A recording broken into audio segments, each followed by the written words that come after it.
have to say that the police were fantastic. Every day the police would come up and the Red Cross, and someone, not every day, but someone from EQC, are you okay, what can we do, is there anything we need? The police were fantastic, because one of the things that happened that was pretty horrible was that pretty much straight away, when I say straight away, after about 2 or 3 days the looting began. And if ever I catch any of those so-and-so lowlifes, I'll be extremely violent. They wrecked from your house? They, well, not so much well, everyone's. They just, they would go through. And over a period of time, we got stuff out quite quickly. We were some of the first people to get the stuff out. My cousin came up from Oamaru. My friends came from Palmerston North, our holidaying in Nelson. They came down, and the other people are sort of, that's a neighbour, that's my son, and the flatmates. And they got you, and Mr. McMurtry came with a big van from school, and we just loaded everything. We had a convoy of about 12 cars that went back through the valley to the lockup and got rid of the stuff that we could. But there was a lot of junk that I just left. I couldn't even begin to think about it, and it was, a lot of stuff was ruined, because inside the house is a great big hot water cylinder. Well, that fell off its thing, and there was water all through the house, and it was just a mess. So there was a lot of junk. And so in the basement down here, the water had come down, and it was just horrible. And every time we went back, after about the next 2 or 3 weeks, I had a bag of old clothes that I was going to chuck out, and I just left them there. And I knew that looters had been in there, because I put the clothes back in the bag, and every time I went into the garage, the bag had been tipped out again. And so they were in there just picking through what they could get. And I just, to me, that's just one of the most unbelievable downsides of the humanity around Christchurch at the time. It was just nuts. And that's still going on. But, you know, there's nothing much left to take now. They could have had what they liked, I didn't care. But it was just the fact that they were really trading in other people's misery that really upset us. Okay, so when this change happened, what did you do to cope? What actions? Well, I went into overdrive. I did everything I needed to do immediately. Technically, we were not allowed in the house. EQC wouldn't go in the house. They considered it too dangerous. And the police would come in, and the army came up one day and they said to me, "You're not going in there, are you?" And I said, "No." But I was. And so they put a big red sticker, they red stickered it, and it sat there like that for quite a long time. So the systems of support, as I say, the police were fantastic. They were really, really good and supportive. And once they found that what was happening to the people in the hill suburb of Mount Pleasant, they put roadblocks at the bottom of the hill, and it only led residents and people who were going to a particular house up the hill.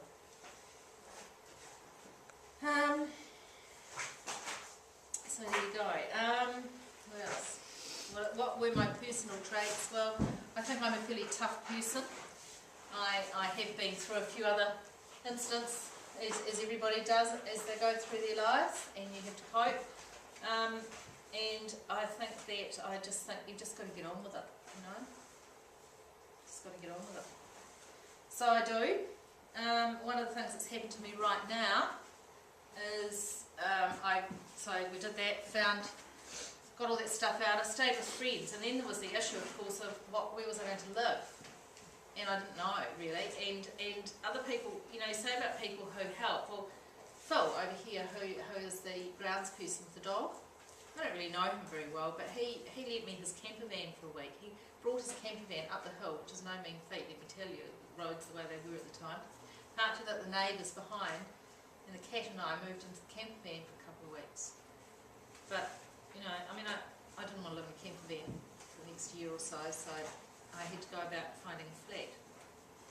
Miss BJ was down here. She lives in a thing where there are 4 townhouses, and she knew that one of them was empty, so rang the landlord and managed to get that. And that's where I am, where I was until last week, when they EQC said they wanted to paint them, so the cat and I had to move out for a month. So she's in a cattery, and I'm with friends right now, which I suppose is one of the hardest things, because suddenly you found somewhere to live, you've got to uproot yourself again, which is quite a pain. When I look back on it, what is the best thing about this experience? Interesting.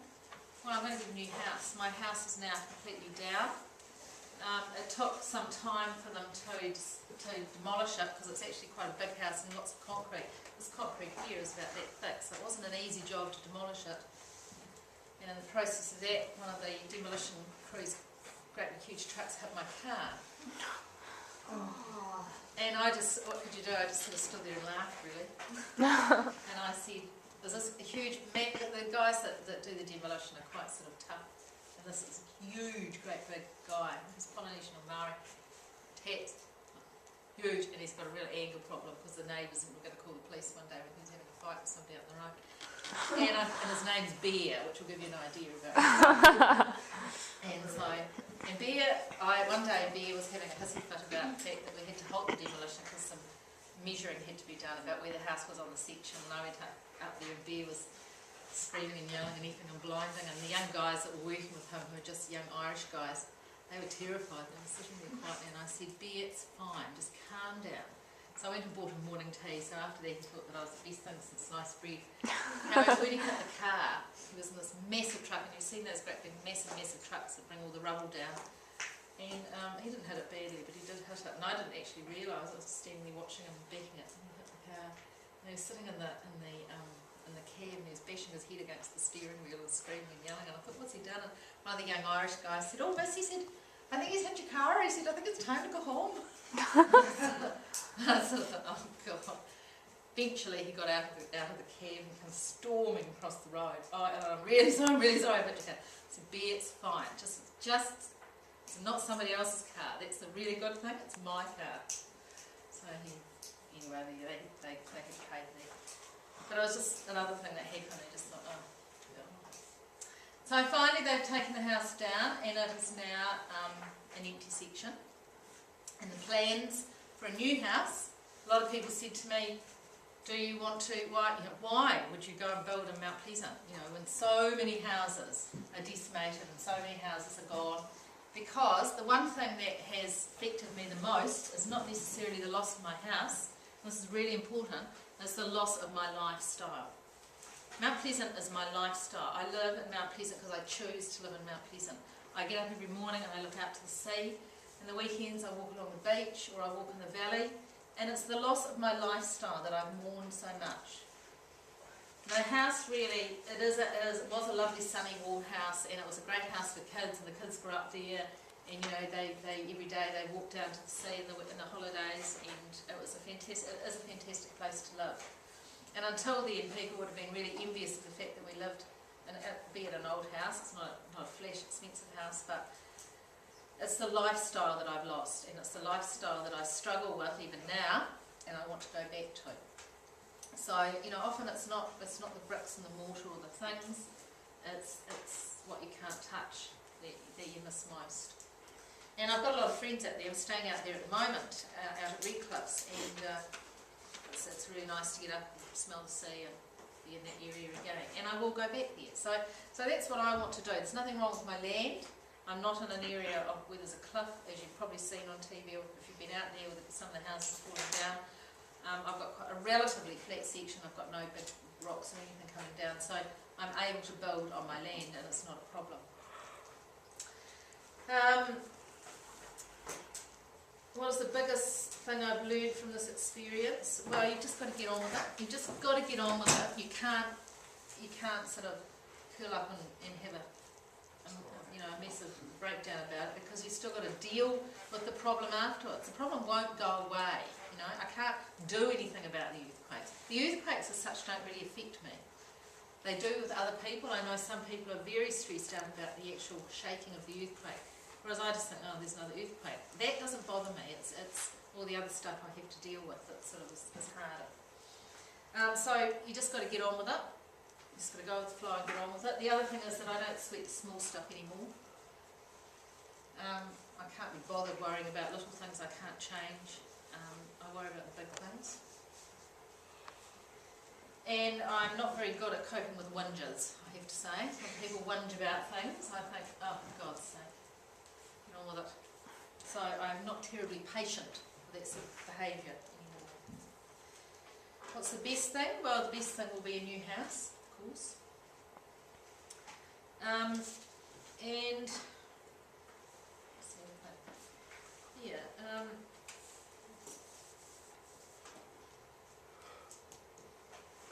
So the systems, I guess one thing is that Mount Pleasant as a community has put in now a lot of systems for people to cope.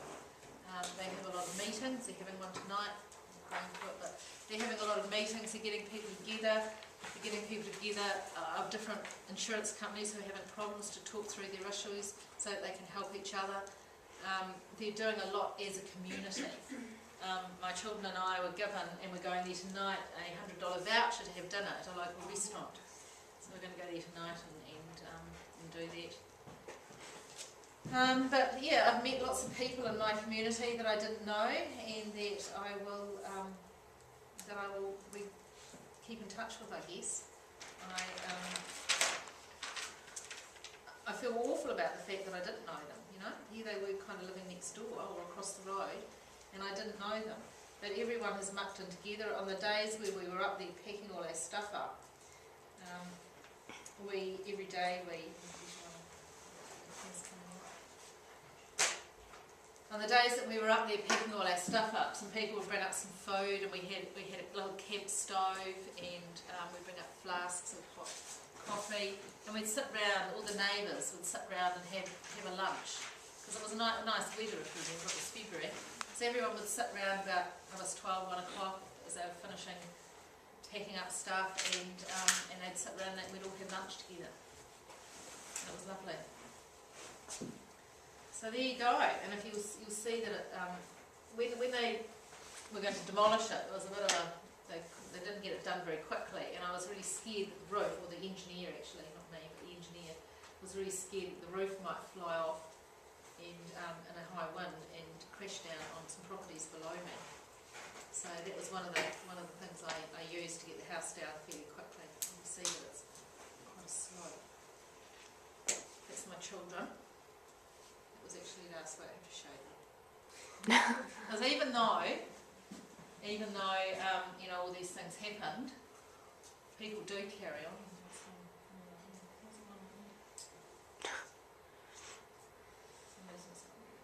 What's that? It's a hat of my daughter. She got capped last week. She graduated. She graduated last week. So even though, you know, these things happen, you get on with it. I don't know what's doing.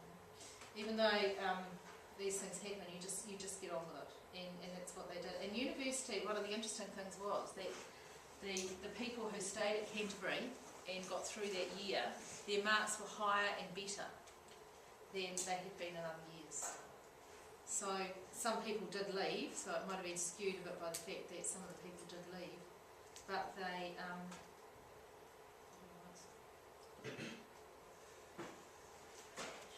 that's not going to do it. Look, the spell where it says 100. Down the bottom. By the down arrow.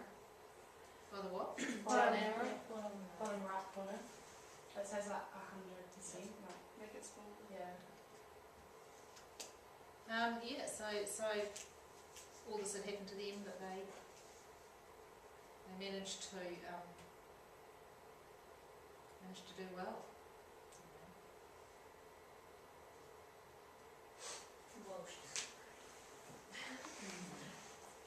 It's Andrew, and he's there, so there she goes. That's it. Nice ankles. The interesting thing about her is that she was doing geography, and she got a degree in geography. It's nothing to do with my house, but anyway.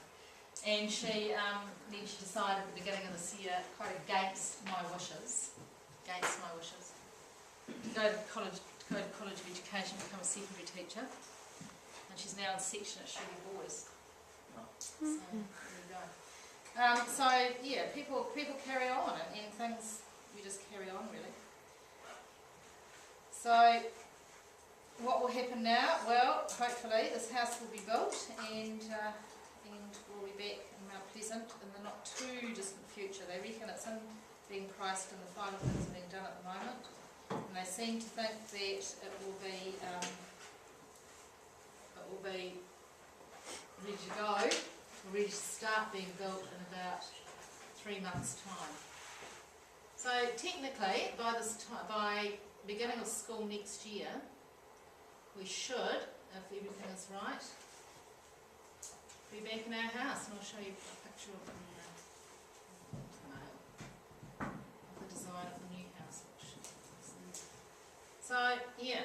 nothing has a silver lining. You know, nothing. There are a lot of bad things happen, but you've just got to get through them. Got to be resilient.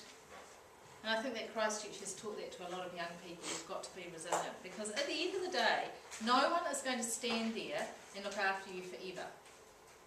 They stand there and look after you, and they stand by your side, and they help you, and they do all those things for a while. But people have got to get on with their own lives, and you've got to, you know, you've really got to pull your own socks up to get yourself where you need to be. Is that what you wanted to know? That's fantastic. Ask me some questions. Yeah, any questions? Remember, this is your opportunity. Yep. I finished the sentence. Life is good. My life is a good example of resilience because I'm not going to look backward. I will always look ahead. I guess is what you can say there. I will always look ahead. And you can't look. You know, I can't keep dwelling on what's happened here. It's happened down here somewhere.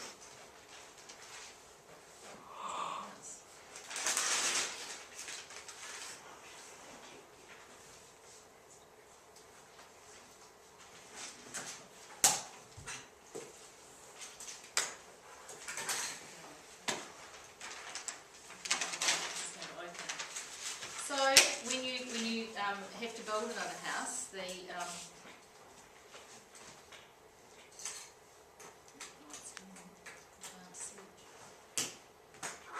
when you've got to build another house, there's a huge hurdle to jump through, and I'm still jumping through lots of hurdles to do with it. I have to build a house that's no bigger unless I want to pay more money.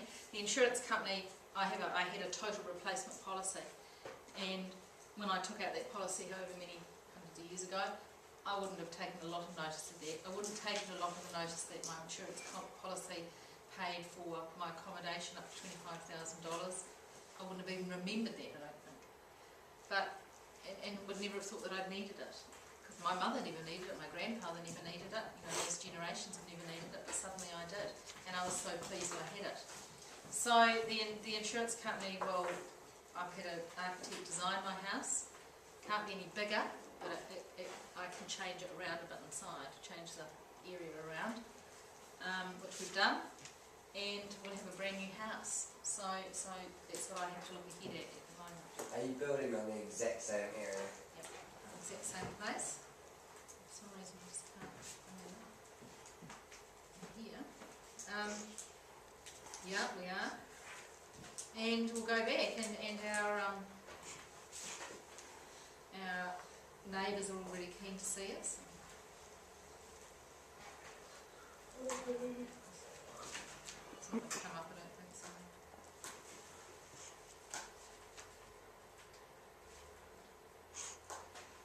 But it's similar because it has to be quite similar because of the view. The view out there, which is the sea, and look down on the causeway going across to Sumner and the sun. Yeah, so there it is. It's not I'm not sure. That's the front of it. That's the garage and everything down as it was, and that's the side. That's kind of like where the window was, where the furniture was being pulled out. So it's similar. Are you still going to use brick, or are you changing to wood? I don't think anyone on the hill would use brick. And the insurance companies are okay about that. I mean, they've got to insure it, so why would they put brick up there? So yes, it's all good, but it's still quite a long way to go yet because it's still the negotiation. We've got it there, Luna. Have you had anyone that's quite good with legal knowledge helping you out, or have you had to sort of stumble through that yourself? I have got some friends who are lawyers, but one of the things, you know, it's a bit tricky. You've got to be careful that you don't kind of use your friends too much, because if something isn't quite right or something happens, then it's embarrassing, you know. And it's a bit like that with David at the moment. He's my architect. He's an old friend of mine. I've known him since your age, actually. Grew up with him, and he really wanted to do it. I wasn't that keen on him doing it for that reason. and you know, we're coming to a bit of a tricky situation now where who does the project management? Well, it's not going to be him. I have to tell him that, you know, and so it's a bit tricky. So, but then the other side of that is that I went and got the insurance company to look through my documents, just to look through my documents and to give me any ideas, and it's really just a 2-page letter that they did, and they charged me $3,200 just to do that. And I thought, and this is another thing that when you about resilience is that you've just got to look after yourself. And I thought, no, it's too much. It's too much money. I'm not paying that. And so I didn't pay it. Eventually, the young lawyer who'd been given the job to do rang me up, and she said, "Oh, I've just noticed that you haven't paid your bill." And I said, "No, Sophie, I haven't paid my bill." And there was silence on the end of the phone, and she said, "Oh, is there a problem?" And I said, "Well, I think that's too much." I didn't yell and scream, I just said, "I'm sorry, I think it's too much."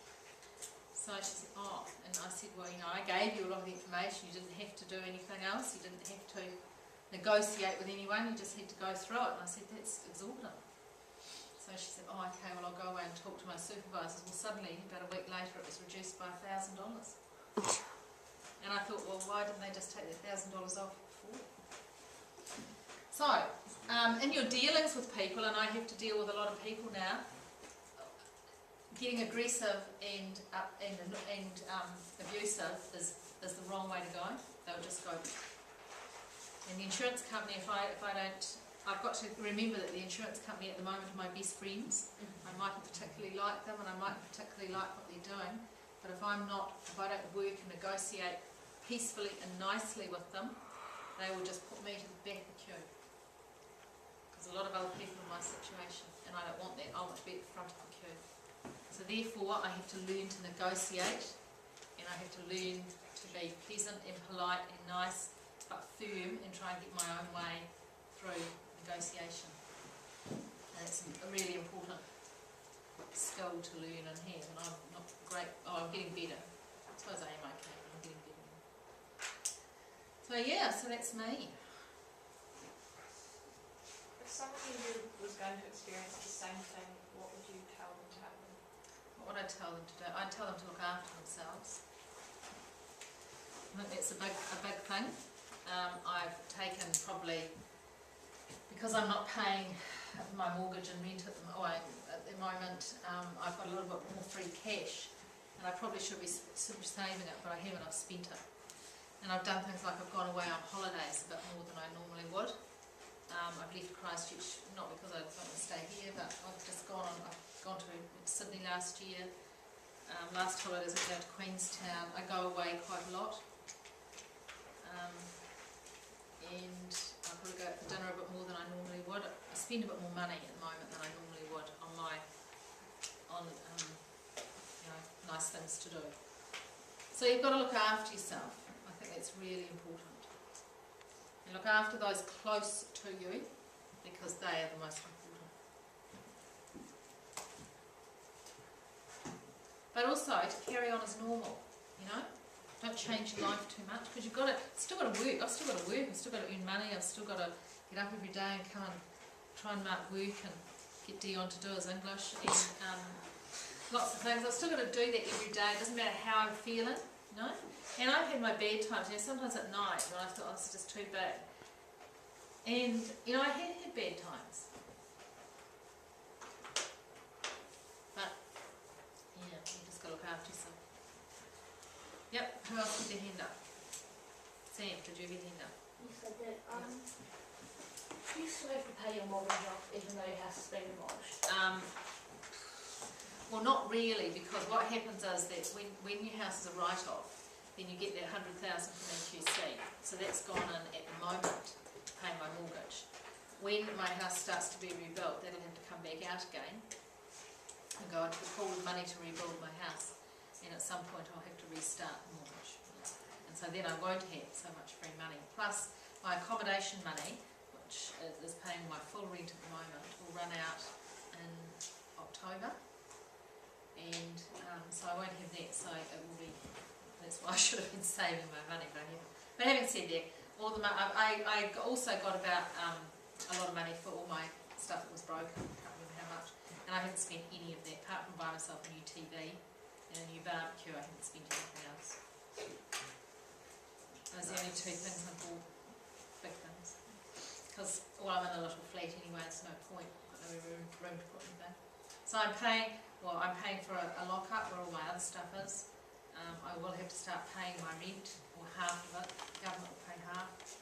And I have to pay out of my insurance money for my contents, things like carpet and curtains, and I don't know how much all that will be, so I'm not spending any of that money, but I'm probably spending too much of the money I make to look after myself at the moment.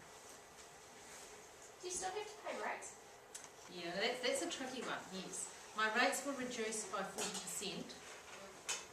When I got my rates bill about a month or so ago, and I didn't pay it, and I took a photo of the section, which is this pure earth, and I sent it in with, because when you pay rates, you pay so much for the land, you pay so much for the house, which is called improvements to the land. So I sent this photo in with my rates bill, and I said, could you explain to me what the improvements to my land are, please? And they sent me back a letter. So it said that the rates would be re-looked at in July, and from then on for a while I won't have to pay rates on the house.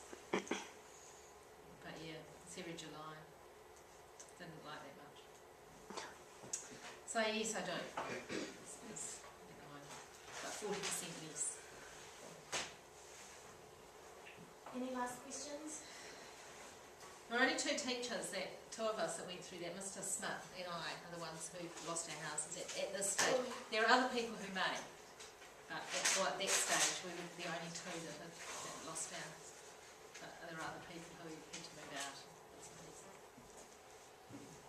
It was like a bomb, really. There you go. That's awesome. So thank you so much for coming